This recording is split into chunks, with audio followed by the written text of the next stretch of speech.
વડોદરામાં વરસાદ અને વડાપ્રધાનના આગમનને ધ્યાનમાં રાખીને પાલિકામાં બેઠક યોજાઈ. વડોદરા શહેરમાં વરસાદની આગાહીના પગલે અને આવનારા ચોમાસાને ધ્યાનમાં રાખી સાથે જ વડાપ્રધાન નરેન્દ્રભાઈ મોદી વડોદરાની મુલાકાતે આવનાર હોય તેને ધ્યાનમાં રાખીને તંત્ર દોડતું થયું છે અને મ્યુનિસિપલ કમિશનર દ્વારા અધિકારીઓ સાથે બેઠક યોજી હતી. ખાસ કરીને પાકિસ્તાનને જડબાતોડ જવાબ આપ્યા બાદ દેશના વડાપ્રધાન પહેલી વખત વડોદરા આવતા હોય ત્યારે તેમને આવકારવા વડોદરાના નાગરિકો અને તંત્ર ઉત્સાહિત જોવા મળી રહ્યું છે અને તમામ અધિકારીઓ સાથે મ્યુનિસિપલ કમિશનરે બેઠક યોજાઈ તમામ રૂપરેખા તૈયાર કરી અધિકારીઓને સૂચના આપવામાં આવી છે. આ સાથે થોડા દિવસોમાં વરસાદની આગાહી હોય અને આવનારા ચોમાસાને ધ્યાનમાં રાખીને મ્યુનિસિપલ કમિશનર દ્વારા તંત્રને સજાગ રહેવા માટે જણાવવામાં આવ્યું છે અને ખાસ પ્રાયોરિટીને ધ્યાનમાં રાખી અત્યારે રોડ રસ્તા પાણી અને ગટર મુદ્દે ખાસ ધ્યાન આપવામાં આવી રહ્યું છે. એટલે આજે સાંજે મહત્વનું બેઠક અમે લીધા હતા.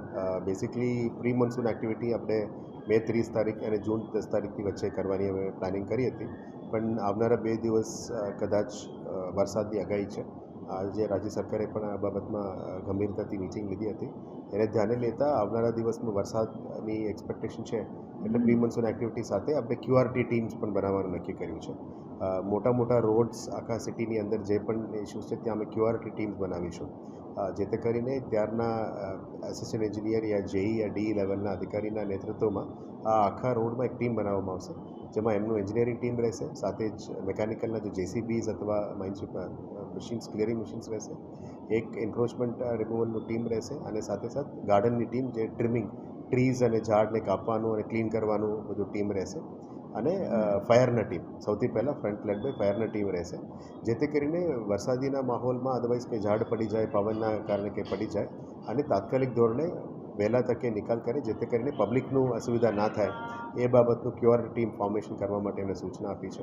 સાથે સાથ વરસાદી ખાસ બધું નાલાઓ બધું ક્લીન કરવા માટે આપણે ડેડિકેટેડ એક્ઝિક્યુટિવ એન્જિનિયર લેવલના અધિકારીની નિમણૂક કરી છે, એમની પણ રિવ્યૂ કરવામાં આવ્યું છે. અત્યારે નારી શક્તિનું બહુ એ કરી રહ્યા છે, એટલે એક ફિમેલ ઓફિસરને ચાર્જ આપી છે, જે વરસાદી નાલાઓ અને આ વખતનું જે પુલ ના થાય એ બાબતનું નાલાઓ બધું ક્લીન કરવાની જવાબદારી આપી છે. આપણે પણ રિક્વેસ્ટ કરીશ કે કંઈ ધ્યાન આપણે આવે આપણે જણાવજો, જેથી કરીને વહેલા તકે એનો નિકાલ થઈ શકે.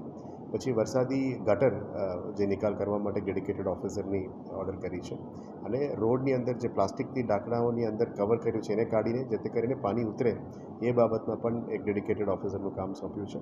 અને આ સિવાય જે લેક્સનું ડ્રેજિંગ ચાલી રહ્યા છે કેચ ધ રેન પ્રોજેક્ટ અંતર્ગત, એ પણ ત્યાં પણ કોઈ જગ્યામાં પાણી ચોકઅપ થઈ ગયું હોય એના પણ વહેલા તકે નિકાલ કરવા માટે અમને સૂચના આપી છે. ખાસ કરીને વરસાદી ખાસમાં કામ કરતા લોકો સેફ્ટી ઇક્વિપમેન્ટ પહેરીને કામ કરે એના માટે પણ સૂચના આપવામાં આવી છે. ગ્લવ્સ પહેરે, ટેગ્સ પહેરે અને નીચે ઉતરીને પણ કામ કરતા હોય, જે રીતનું સમા બ્રિજની નીચે અમે હાઇડ્રા મશીનથી બધું કાઢ્યા હતા, ત્યાં પણ અમે સ્ટાફને રિક્વેસ્ટ કરી છે કે કોઈ પણ ચોક પોઈન્ટ હોય એના ઉપર કાળજી રાખવાનું કીધું છે. બીજું ડ્રેનેજ ડિપાર્ટમેન્ટ અને રોડ ડિપાર્ટમેન્ટ વચ્ચે સંકલન રાખીને કામ કરવા માટે પણ અમને વિનંતી કરી છે. અમુક વસ્તુ એવું થઈ છે કે રોડ બની જાય પછી ડ્રેનેજ ડિપાર્ટમેન્ટ કદાચ લાઇન્સ નાખવામાં રિપેર કરવા માટે એ ગોતતા હોય છે, એ સંકલનથી કામ કરવા માટે એમને સૂચના આપી છે. આવનારા દિવસોમાં ગ્રાઉન્ડ પેનિટ્રેટિંગ રેડાર અને વિડીયો ટનલિંગ ટેકનોલોજી વહેલા તકે લાવીશું, જેથી કરીને અમુક જગ્યામાં ટ્રાયલના નામે કે ખોદવું ના પડે અને અમુક જગ્યાઓમાં રોડ્સની વચ્ચે ખોદીને છોડવામાં ના પડે. એક બે આપણે ધ્યાનમાં આવી છે, એટલે ત્યારના એન્જિનિયર અને એજન્સીને નોટિસ ઇસ્યુ કરવામાં આવી છે કે આવું પબ્લિક માટે અસુવિધાનું કામ ના થાય અને રોડ પણ બગડે નહીં.